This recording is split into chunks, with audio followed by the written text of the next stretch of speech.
السلام علیکم سامعین، 2 صفر المظفر ہے، 21 اگست ہے۔ سوشل انڈیا نیوز میں آپ کا خیر مقدم ہے۔ آج کی خبروں کی شروعات جامعہ اشرف العلوم رشیدی گنگو کے شعبہ تجوید کے استاد قاری مشکور احمد رشیدی قاسمی کی تلاوت کلام پاک سے کی جا رہی ہے۔ یہ تلاوت ضلع ہردوار اتراکھنڈ کے قصبہ منگلور علاقے کے گاؤں منلانا میں کی گئی ہے۔ یہ وہی علاقہ ہے جہاں جامع شریعت و طریقت اور جامعہ کے محتمم حضرت مولانا مفتی خالد سیف اللہ قاسمی دامت برکاتہم کی ذکر کی مجلس ہوا کرتی ہے۔ تلاوت سے پہلے قاری موصوف کے چند دعائی اشعار ہیں، اس کے بعد تلاوت۔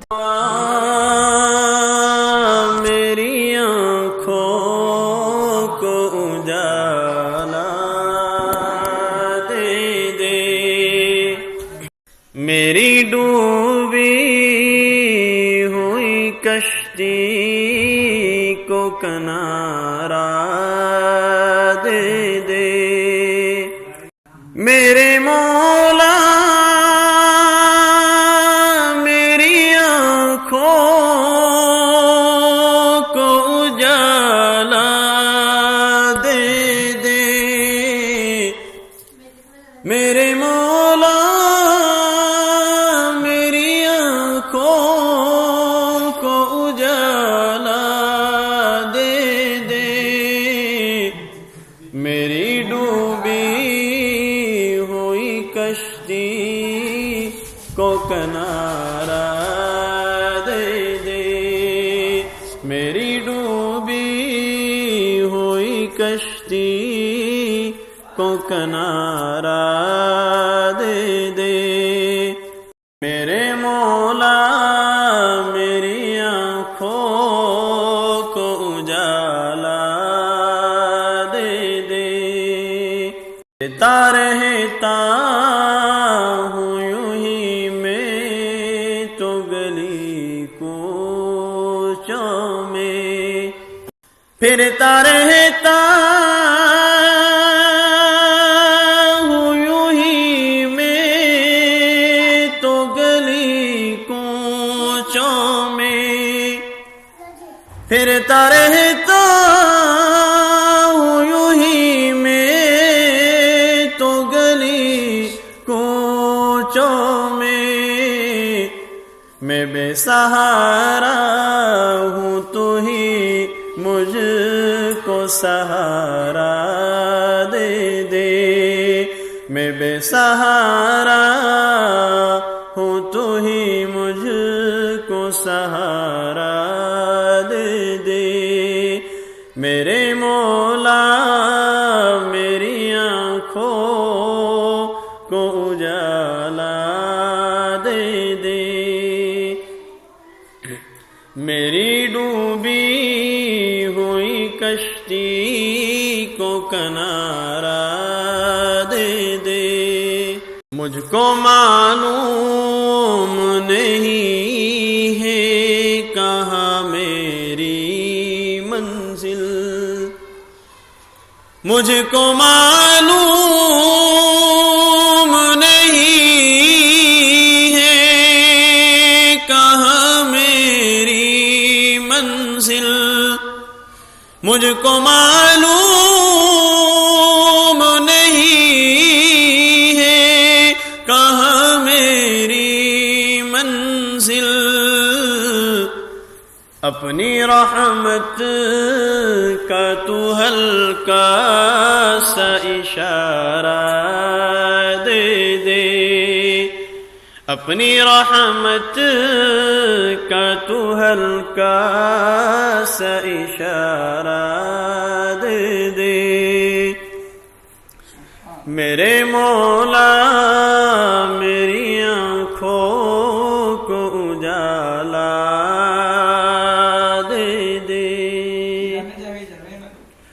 میری ڈوبی ہوئی کشتی کو کنارہ دے دے، میرے مولا میری آنکھوں کو اجالا دے دے، دنیا میں غم کی بھیڑ میرے مولا बचा।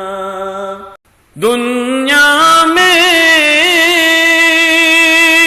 गम की भीड़ मेरे मौला बचा। दुनिया में गम की भीड़ मेरे मौला बचा। मेरे दर्द को जो समझे वो सितारा दे दे। मेरे दर्द को जो समझे वो सितारा दे दे। मेरे मौला मेरी आँखों को उजाला दे दे। मेरी डूबी हुई कश्ती को किनारा दे दे।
بسم الله الرحمن الرحيم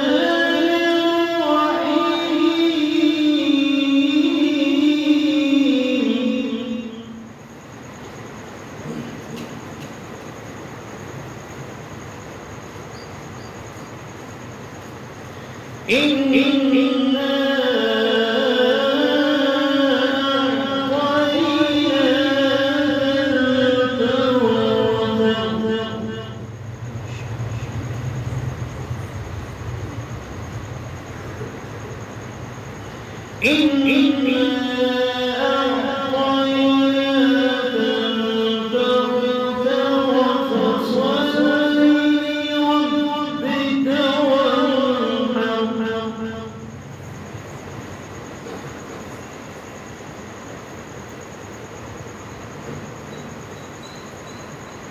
إن